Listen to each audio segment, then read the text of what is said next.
saya itu pribadi yang tergolong mandiri. Kalau kendala dengan keterbatasan saya atau dengan kedisabilitasan saya itu tidak ada kendala. Sebenarnya disabilitas itu mampu ketika dia diberi kesempatan.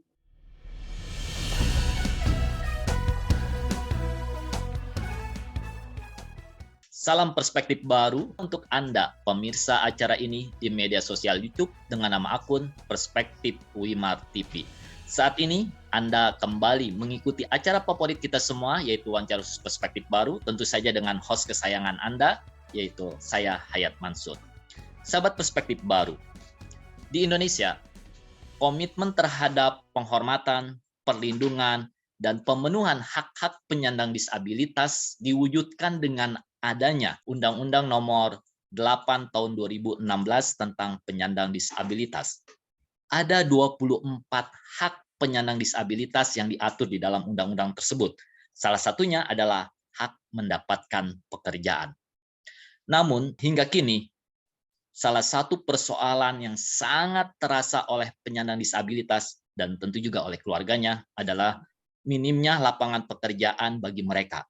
Akibatnya, banyak saudara-saudara kita penyandang disabilitas yang belum mendapatkan pekerjaan yang layak dan sesuai. Hari ini kami melakukan wawancara khusus dengan salah seorang penyandang disabilitas di bagian kaki, yaitu Tari Bunga Hartauli Siburian yang mampu membuktikan penyandang disabilitas bisa bekerja di sebuah perusahaan. Halo Bunga, apa kabar? Salam sehat selalu. Halo Pak, salam sehat. Salam olahraga. Iya, Jaya, salam jaya, olahraga jaya. juga.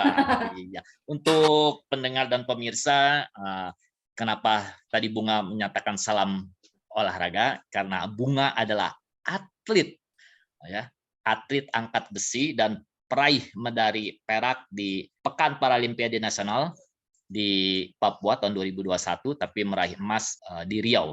Bunga saat ini bekerja di mana?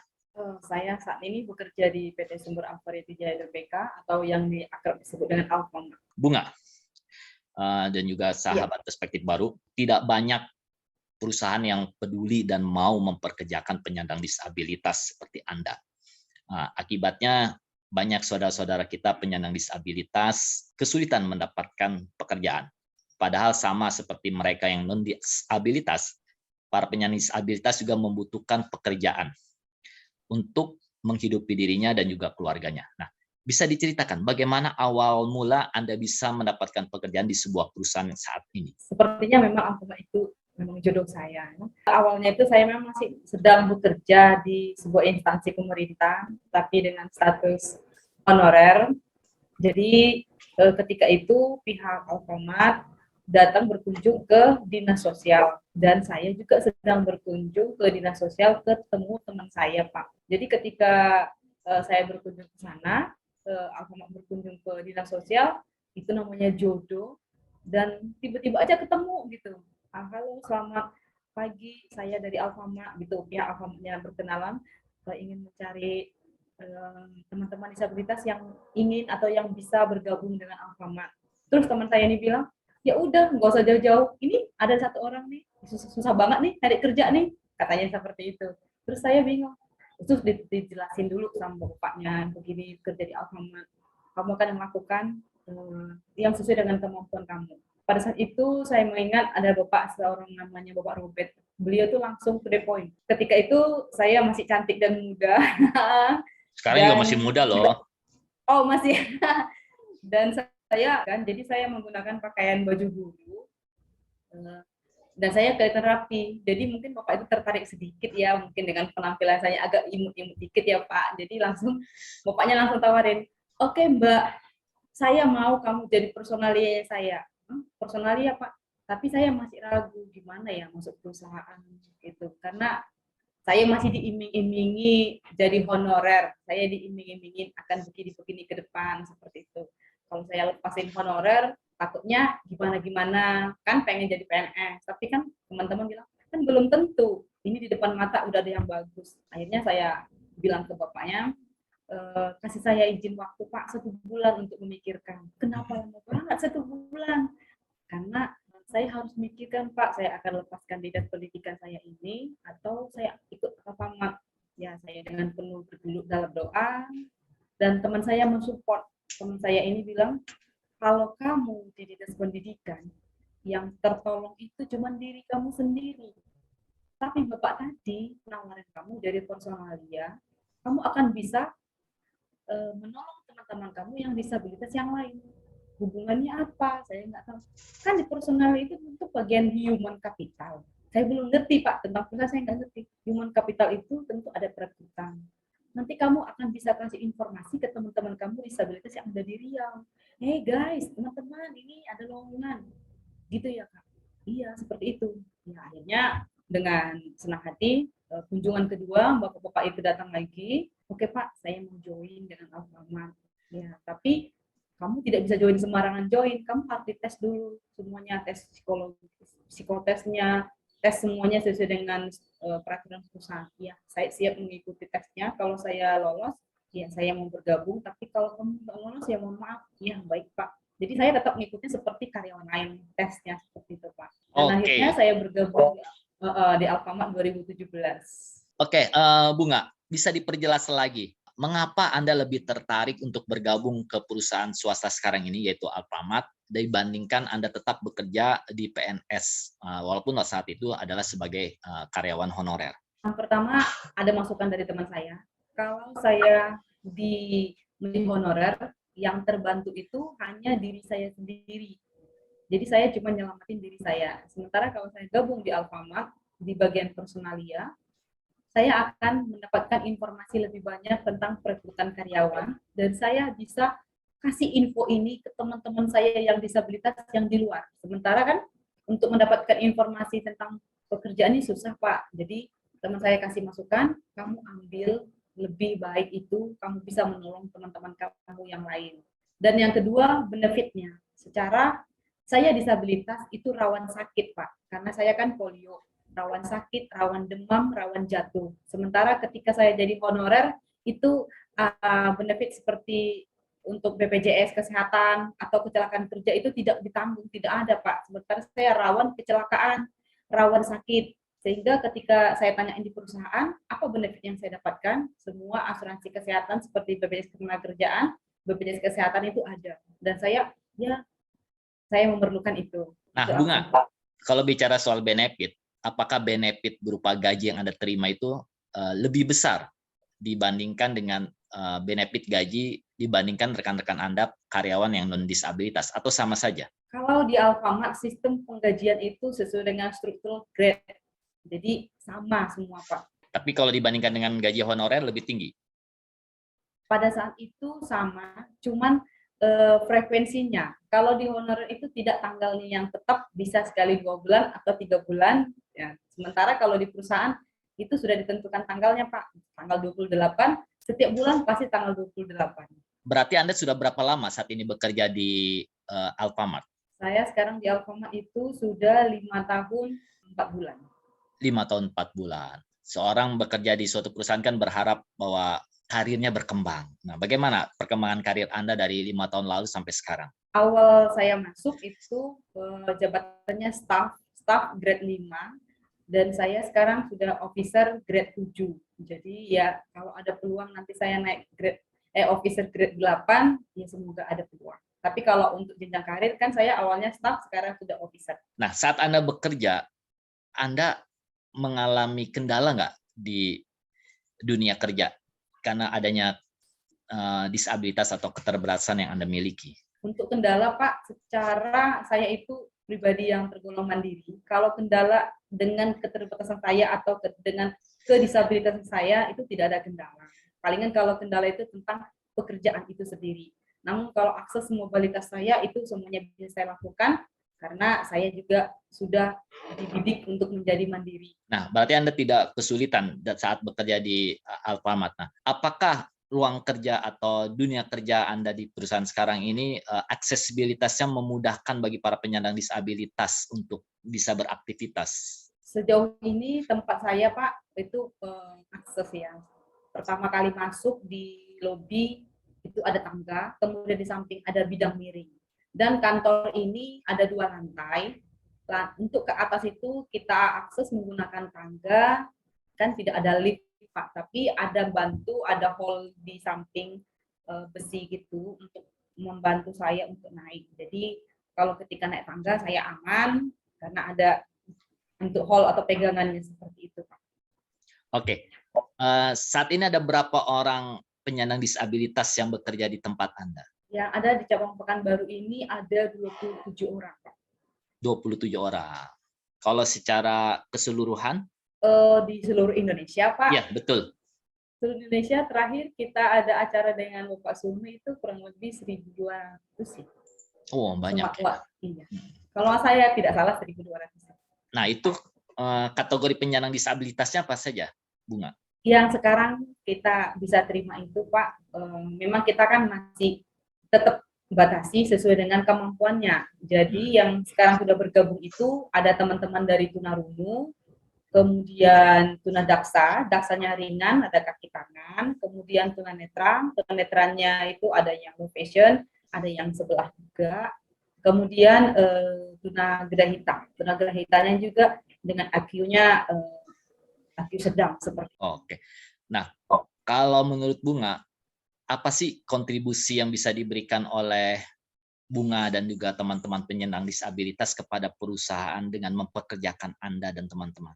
Kontribusi yang dapat kami berikan sebagai teman-teman penyandang disabilitas, yang pertama kontribusinya ya bisa bekerja, melakukan pekerjaan dengan baik, sesuai dengan tempat-tempatnya kita bekerja. Kalau misalnya ada teman-teman yang di toko, kontribusinya ya melakukan penawaran. Karena dengan begitu juga ketika ada karyawan disabilitas yang dipekerjakan di Alfamart, Alfamart akan menjadi di hati para seluruh konsumen seluruh Indonesia. Jadi konsumen seluruh Indonesia itu akan tetap menaruh hati, ada Alfamart di hati, dan mereka akan terus bersemangat untuk belanja di Alfamart. Jadi dengan begitu juga Alfamart kan sudah membantu pemerintah menjalankan undang-undang, juga membantu pemerintah menanggulangi pengangguran, terutama pengangguran disabilitas yang ada di Indonesia. Dan secara nama baik juga Alfamart kan menjadi harum, dan sesuai dengan visi Alfamart menjadi jaringan retail terkemuka yang dimiliki oleh seluruh masyarakat luas. Jadi semua jenjang memiliki Alfamart. Oke, jadi ada dua timbal balik saling memberikan benefit. Ya, Anda memberikan benefit kepada perusahaan dan perusahaan juga mendapat benefit dari Anda. Bunga dan sahabat perspektif baru, saat ini masih ada stigma di sebagian kalangan masyarakat bahwa penyandang disabilitas tidak bisa bekerja karena adanya keterbatasan yang menyertai mereka. Nah, stigma ini tentu saja salah satu penyebab atau penghalang saudara-saudara kita penyandang disabilitas untuk mendapatkan pekerjaan. Nah, menurut Anda, bagaimana kondisi penyandang disabilitas atau saudara-saudara kita penyandang disabilitas ini untuk mendapatkan hak pekerjaannya di Indonesia? Sebenarnya disabilitas itu mampu ketika dia diberi kesempatan. Tetapi pendidikan pertama itu hadir dari dalam keluarga. Jadi banyak orang tua di seluruh Indonesia yang bahkan saya lihat karena saya juga aktif di organisasi, banyak orang tua beranggapan bahwa anak disabilitas adalah aib, sehingga tidak diberi akses untuk keluar. Itu kenapa? Karena kurangnya edukasi kepada orang-orang tua yang memiliki anak penyandang disabilitas. Yang kedua, pendidikan di Indonesia itu inklusinya masih terbatas. Jadi anak-anak disabilitas sebenarnya dia mampu untuk sekolah inklusi atau sekolah umum, tetapi banyak orang-orang tua malah nyokolainnya ke SLB. Sebenarnya bukan tidak bagus di SLB bagus, tetapi ketika anak-anak itu disekolahkan di SLB, SD, SMP, SMA, ketika dia kerja kan harus masuk ke dalam lingkungan yang orangnya ramai, tidak disabilitas semua. Jadi mental-mental seperti itu tidak terbentuk, hasil komunikasi, mental disabilitasnya jadi terpuruk. Sebaiknya pemerintah harus gencar, ataupun juga pihak swasta, ataupun sekolah-sekolah swasta yang harus gencar, dan harus diberi target juga sebaiknya sekolah-sekolah. Jadi tidak hanya perusahaan yang diberi target, tapi sekolah-sekolah negeri maupun swasta diberi target. 1% juga Kak, harus menerima murid disabilitas, dan diberikan kategori. Mungkin kategorinya itu daksa, ataupun tunarungu tapi bisa mendengar sedikit atau pakai alat, atau tunanetra. Ya, kategorinya mungkin pemerintah lebih ahli untuk menentukan kategori. Sehingga ketika nanti anak-anak itu tamat sekolah, minimal SMA, mereka siap untuk go dengan mental yang kuat. Karena udah terbiasa di sekolah itu ketemu dengan teman-teman yang non disabilitas. Jadi ketika nanti kerja juga mentalnya udah kuat. Dan yang ketiga, Alfamart itu sebenarnya mau itu untuk merekrut teman-teman disabilitas banyak-banyak. Cuma kendalanya Pak, banyak teman-teman itu tidak tamat SMA. Sementara disabilitas itu juga sudah dikasih range pendidikan terendah, yaitu SMP, SLTP. Itu kita kasih SMP. Bayangkan Pak, disabilitas dikasih spesial itu SMP pendidikannya. Menurut saya itu miris, seharusnya harus SMA. Karena pola pikir juga harus berkembang. Karena kan Alfamart itu perusahaannya dia maju, ada penawaran mengikuti digital yang sedang berkembang. Jadi kalau dia cuma SMP, sementara semuanya menggunakan teknologi bekerja, bagaimana? Oke, Bu. Seperti mereka yang non disabilitas. Nah, menjadi mandiri juga merupakan hal sangat penting bagi para penyandang disabilitas. Nah, agar bisa mandiri, penyandang disabilitas tentu saja membutuhkan aksesibilitas. Jadi kata kuncinya di sini aksesibilitas. Tapi di Indonesia penyandang disabilitas menjadi mandiri ini terasa relatif sangat sulit ya, karena aksesibilitasnya yang belum memadai untuk beraktivitas, terutama di ruang publik. Misalnya mau menyeberang jalan aja susah, mau naik kendaraan aja susah gitu kan. Nah, bagaimana cerita Anda bisa dari rumah sampai ke tempat pekerjaan dengan aksesibilitas di Indonesia yang masih terbatas untuk saudara-saudara kita penyandang disabilitas? Semuanya itu berangkat dari saya memiliki orang tua, ayah ibu yang berpikirnya anak saya yang maaf zaman dahulunya menggunakan kata cacat ya. Maaf, saya ulang perkataan ayah saya aja. Anak saya yang cacat ini atau anak saya yang disabilitas ini harus bisa mandiri, harus pergi kemana-mana harus sendiri. Karena ketika saya nanti meninggal, dia mau jadi apa? Karena saya anak pertama, punya adik 4, saya mau jadi apa? Gak mungkin saudaranya yang akan mau panggil. Sehingga ayah saya dan ibu saya itu mengizinkan saya untuk pergi kemana-mana. Dan saya itu Pak, selalu kecelakaan, ditabrak mobil, jatuh dari bis kota. Iya, saya pernah pingsan jatuh dari bis kota. Karena saya ukuran tinggi saya itu semeter kotor ya Pak, jadi saya pendek dan bis kota itu tinggi. Kaki saya itu nggak nyampe kadang turun ke bawah. Kadang saya minta gini sama itu abang kondektornya, Bang tolongin pangkuin saya seperti itu ya. Dan aksesnya memang nggak bagus seperti itu.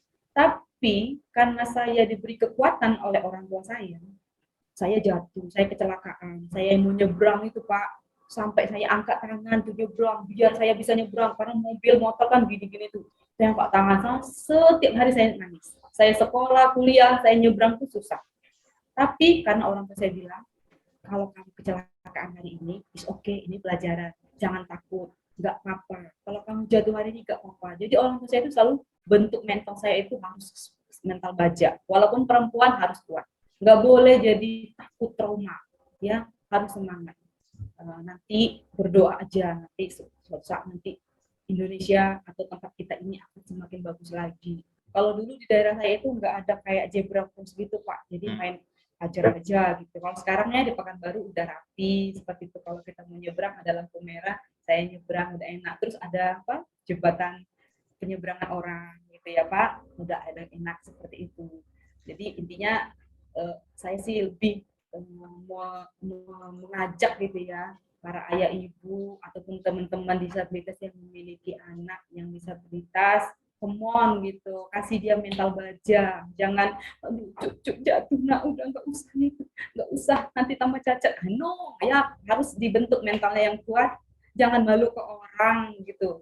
Ya kalau orang bisa lari ya kita jalan, kalau orang bisa jalan kita ngesot gitu, yang penting nyampe gitu. Jadi, Oke Bunga, ya.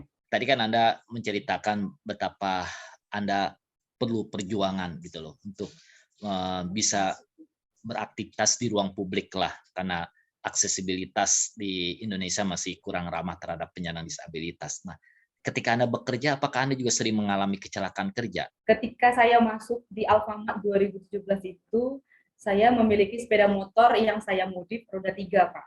Jadi itu juga tidak saya beli, tapi ada seorang bapak yang dermawan, dia berikan saya sepeda motor, dia bertanya, kamu apa yang bisa saya bantu? Saya nggak bisa naik kendaraan kemana-mana Pak, karena kalau angkot itu terbatas hanya di jalan besar. Sementara saya harus mencari kerja itu nggak ada yang jalan besar. Oke, saya buat kamu sepeda motor roda 3. Tapi Pak, karena itu sepeda motor roda 3 itu buatan bengkel biasa, jadi SNI-nya, standar pengukurannya, namanya kendaraannya Pak, sangat sensitif, tidak simetris antara kiri dan kanan. Sehingga saya kecelakaan 3 kali. Dan terakhir saya kecelakaan 3 kali itu, kebetulan sudah ada seorang pangeran yang mau melamar saya. Jadi sang pangerannya bilang, is okay, sekarang kamu tidak perlu naik kendaraan sendiri, nanti saya yang anter, ini motor roda 3 tidak usah digunakan lagi. Seperti itu, karena sudah kecelakaan 3 kali, karena motornya tidak standar. Jadi mungkin untuk para seperti bengkel, showroom kendaraan-kendaraan di Indonesia, bisa mungkin mengeluarkan kendaraan roda 3 yang SNI yang pas ukuran-ukuran semuanya. Karena sekarang ini hanya yang dibuat bengkel saja, Pak. Oke, terima kasih Bunga. Dan sahabat perspektif baru, saya mengingatkan bahwa para saudara kita penyandang disabilitas juga bisa mampu mandiri.